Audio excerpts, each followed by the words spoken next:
So you've just finished making your timeline of American Revolutionary War events, and then you maybe even created a quiz using events from that timeline. You might notice that George Washington and his troops actually experienced more battle losses than victories. And it seems kind of impossible initially that a side that lost more battles could actually win the war.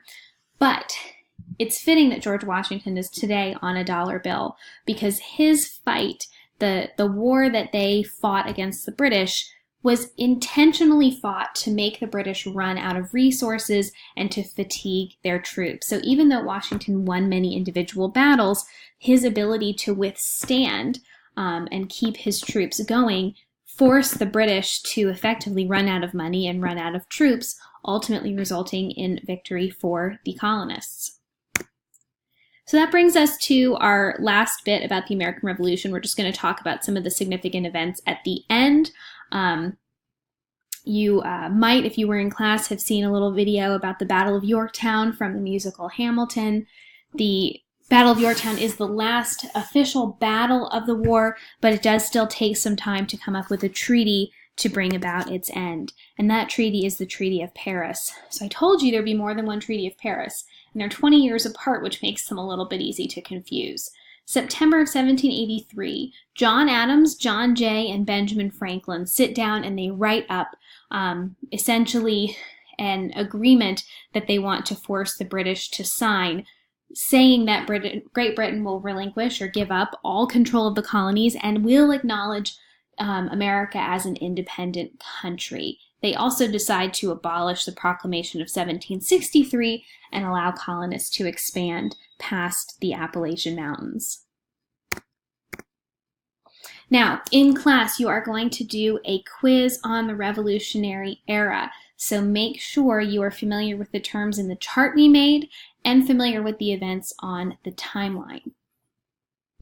So if you are in class with us, you'll get a chance to watch episode 2 of the America, the Story of Us series. This is an episode on the Revolution. There's no assignment involved with it, but you probably will want to watch it just to get familiar with some of the critical events of the war. So that will be on this playlist. Your last assignment for the American Revolution mini unit is to write a newspaper article. So it's going to be 200 to 250 words, which is not long. And I want you to imagine you're a journalist, so write with the same tone you might find in a serious newspaper. And you're going to imagine you're a journalist during the Revolutionary War. I want you to pick any event which took place that we discussed in class, an event on your timeline, or it could even be an event from the episode of The Story of Us. And I want you to write an article that is typed. You need to give a name to your newspaper. Like you can see here, the Boston Daily Globe would be the name of your newspaper.